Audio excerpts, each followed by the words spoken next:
In this video, I'm joined by my friend Jonathan Gross from DePaul University. He's a Fulbright Fellow and also head of the Center for Humanities there. Jonathan helps us look at the curse and really think about the curse. It's a very wide-ranging and interesting conversation. It goes all the way from 19th century politics to the politics of the 1960s to the politics of the present day, but it doesn't stop there. It looks really closely at the poetics of language, at the way people think, at memory. Please do enjoy this wonderful video. Talk about Kathleen Raine and Blake, and I see a lot of Blakean ideas about your reason and omnipotent power. But I think the God and Lord, it seems to be an echo of Genesis, a race of Cains, lots of romantic themes. I think of Byron's Cain, but most of all I think of Byron's Prometheus. And that's the text that seems to me to lie under this text quite a bit. Byron's poem is 1816, and it's Calvinist in many ways. Thou art a troubled stream from a pure source. I never know how to read that. Who's the troubled stream and what's pure and where does purity come from? But this curse, I think it's the richness of the poetry. It does leave me it's hard to say something intelligent about it. And I guess since I'm thinking this is September 11th, it speaks to conflict. You think of Gaza, you think of Likud party going into Gaza, who did what first, who's responsible, acts that I do thy worst. That's the most troubling line of the whole curse, because it's not just himself he's implicating, it's his family and everybody around him. He even makes references to them. And I also think, having spent time in Thessaloniki, where the Jews were exterminated by the Nazis, it was a second Jerusalem. Now there are no Jews there at all. In fact, the university where I taught, Aristotle University, is built on the graves of the dead Jews. Literally, the cemetery is the site of knowledge. So, what you think of there is all this idea of never to be repeated and so on. When you say "do thy worst," you're saying an awful lot, and that is the most fearful part of the curse, because words like heap on thy soul by virtue of this curse ill deeds. He seems to be drawing on the worst of himself here. The bitterness of suffering. You think of the prison of Chillon. How do you turn suffering into something more noble? Aeschylus, Genesis, all the great texts. Maybe it's only in the East, and perhaps in the kind of suffering, strangely, that leads to mysticism. The suffering in which you transcend yourself. Martin Luther King saw in Gandhi that form of passive resistance that Malcolm X, forever his charismatic figure. But those curses result in a hail of bullets and he himself is killed. Whereas King, though also killed, and Kennedy and his brother, and so many martyrs in the 1960s, who tried to bring about this kind of civil disobedience that, going back to Thoreau, it's that passive, wise passiveness that I think I even see Wordsworth a little bit in the curse too. That as much as Shelley cursed Wordsworth, he saw that there was something about the lyrical ballads, about being wise and passive towards nature, that was worth preserving, and that might be why he said it in the Indian Caucasus, in Kashmir, which ironically is such a source of conflict still. Such a beautiful, peaceful-looking place in such a unfortunate political space in this century especially. Kelly, that's something very interesting to share. While I was reading this, I was reminded of Paulina in The Winter's Tale, and her coming in and telling the king that not only is his son dead, but his wife is dead, and she challenges him to shut her up. Saying, what are you going to do to me? What wheels, what racks, what torches, what old or newer, And she goes on to say 10,000 years kneeling in winter perpetual could not. And I see the same in this, because especially after the remembrance, like the king in Winter's Tale, Prometheus repents his words. And again, going back to the capitalization, the personalization of specific words, the only capitalized word, the only personalized word besides God is curse. And it brings it down, everything at this point up until that word is spoken. Prometheus is challenging Jupiter.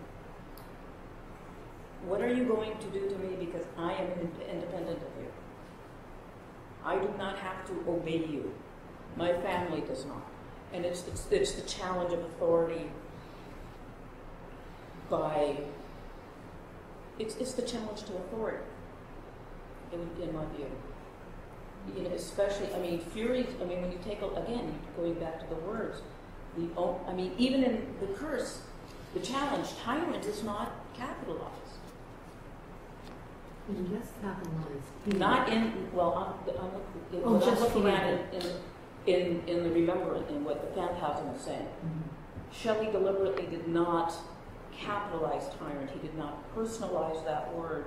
He personalized God's plural. He personalized God, singular, and Lord, which probably speaks to Shelley's nominal Christianity. Well, he's an atheist. Yeah, but well, still, he's certainly coming from a very rich. But still, you can be. But still, that doesn't say nominally, because even then you could not come out and act and say, "I do not believe in God." Well, he did. That's why he but, got thrown out of the university. I'm sorry. I'm so but sorry. but because of the repercussions. He suffered a great deal. He suffered in so many ways. Because saying that word was a challenge to the authority. And that's why I'm saying this is a challenge to authority. And his conflict with his father, too, right? Right, it's at the heart of the conflict with his father. And Shelley is brave enough, or crazy enough, perhaps youthful enough, to do this thing and send it, not just publish it and stick it in the publisher's window in Oxford, but send it to every religious authority, head of college he could, and said, all right, defend yourself. It was a challenge. And actually, it's a lot like the challenge we get here. Do your worst. Here I am. I don't think there's a God. Prove it to me. You think there's a God. You're a professor at Oxford University. Show me. Show me where the God is. Show me whether my logic is wrong. You know, and here's Shelley having the Titan at that moment say, do your worst. Turn my whole family into frogs. Turn my water into blood. Fill the sky with locusts and kill the firstborn. But you know, you're right. It's bloody terrifying. Because he's not just saying, harm me. He's saying, be a horror to everything and everyone. And indeed, we know that he was. Because that's why everyone's terrified of Jove. Jove racks the universe with pain. It's like line, it's around 285. And it's where he said, curse me, let a sufferer's curse, clasp me, his torturer like remorse. For thine infinity shall be a robe of envenomed agony, and thine omnipotence a crown of pain, to cling like gold, burning gold round thy dissolving brain. I love that line, to cling like burning gold round thy dissolving brain. He doesn't want to just curse like, he's actually threatening the loss of the actual loss of his brain, his power of thinking and speaking. And I don't know. It's a very powerful image. It was stolen recently in Game of Thrones and literalized. Really? When a character is complaining that he wants his crown and he wants to be king. And he's complaining to someone that he treats and belittles because he comes from a quote-unquote primitive group of warriors. And the warrior says, you want a golden crown so badly? He takes all the gold together, he puts it into the fire so it's melted and can be worked, and then puts the gold around the brain, and you watch him dissolve. It's a literalization of this moment of Shelley, and it's one of the most famous moments in Game of Thrones. I'm not sure everybody gets it. I was affected by that line very much. It's a great connection that you've drawn there. I mean, earlier he makes reference to the sword of Damocles too, doesn't he? Yeah. And so that's another idea maybe of the melting down of the sword, but to be a flatterer, to want to be a king and then realize the horror, the terror of actually having that position is a motif Byron picked up on too. Yeah.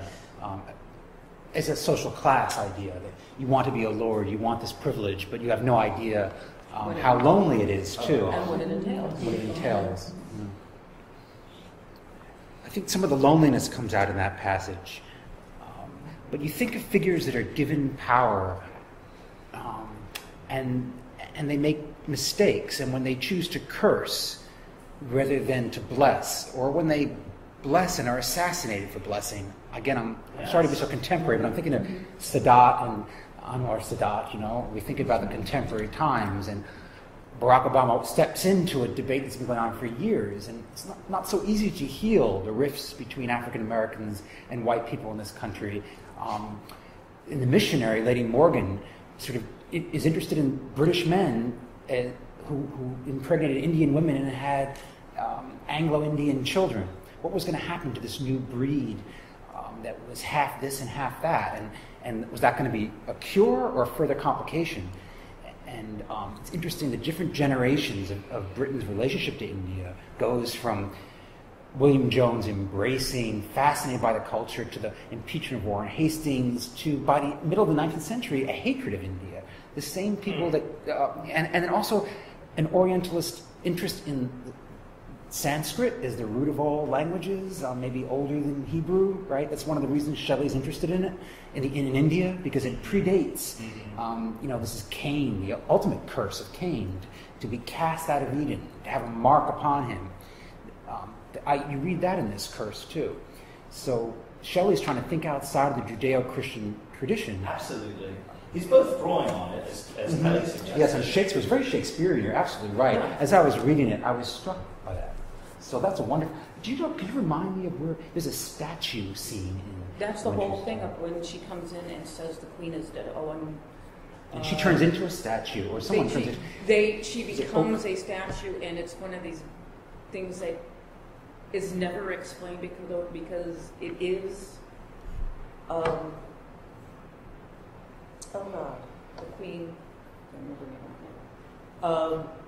Who is this? She's a living statue, and she doesn't age. We don't know if she eats or does anything, but she's there to like oversee and watch her husband,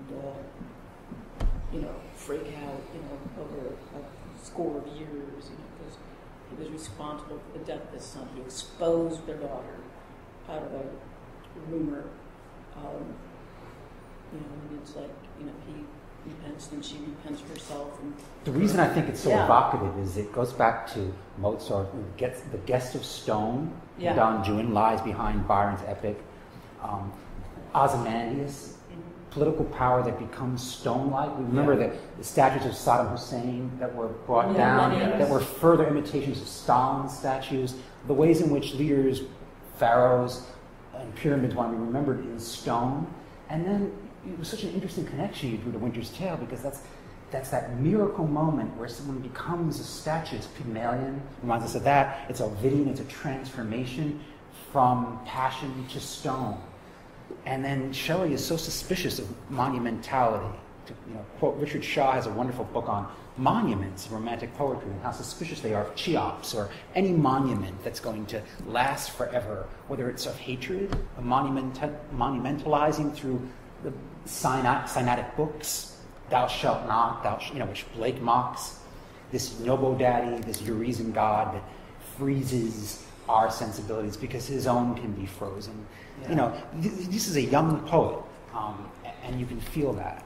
And yet this is such a rich conversation because it reminds us, I think, of of age and generation, wanting to rebel against the older generation of romantic poets, but realizing that you're also human, and that you're going to eventually have a family that will be cursed, like Mary Shelley was, and his own son, because of his curse in his family. Oh my goodness, oh how that is so true. I want to reach out just for a moment to the other end of the table, to Daniel and Tim, for a last comment on this. If there's anything that you Real quick, yeah. "For all things but thyself I give thee power." Yeah, it's great to rule the universe, but no power over myself. And then this whole thing is about unbinding yourself first. That sort of encapsulates. That one key moment, that's the Achilles heel. That's the chink in the armor, that in the end, you don't have authority over yourself. So you will, in your own weakness, waterboard me. And that was 282, 3. and we're still making the same mistake. I mean, listen again. I said this a couple of days ago. I apologize. That's why I call it a challenge rather than a curse. No, I think you're absolutely right, Daniel. What would you add to this to bring this to a close today? To end it on a somber note, in Act 1, his opening monologue, he says, "I speak in grief," and after the curse, grief is blind now, and I don't think it's the same grief he's referring to, but nonetheless, these 3 lines: "It doth repent me, words are quick and vain, grief for a while is blind, and so is mine. I wish no living thing to suffer harm, to suffer pain." When I read that, tomorrow I read Emerson's Experience this morning, because I'm teaching it tomorrow morning, and I did not plan that to be teaching it on the 12th of September and reading it on September 11th, but that's about 25 years after Shelley. I don't know if Emerson read Shelley or not. I'm assuming he had to have been familiar with it to some extent, but I don't know about Prometheus. And that's the thank God I'm teaching one American 19th century class and one European, because the American, Emerson's not grieving. There's no grief in Emerson. I grieve that I cannot grieve.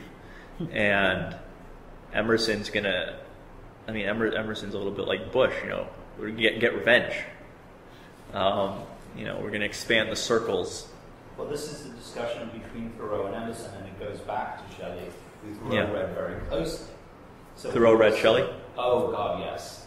Thoreau, a lot of civil disobedience comes from, his reading of Shelley. But I would imagine the discussions between Thoreau and Emerson might have referenced that from time to time. And this is so anti-Emersonian. Everything about, I think, the Prometheus character. There's just a genuine humbleness and a retreat into the self that, I don't want to become like the evil that's shaping me, and pin me down. Where in Emerson is just the opposite. This kind of inconsistency, no integrity. You just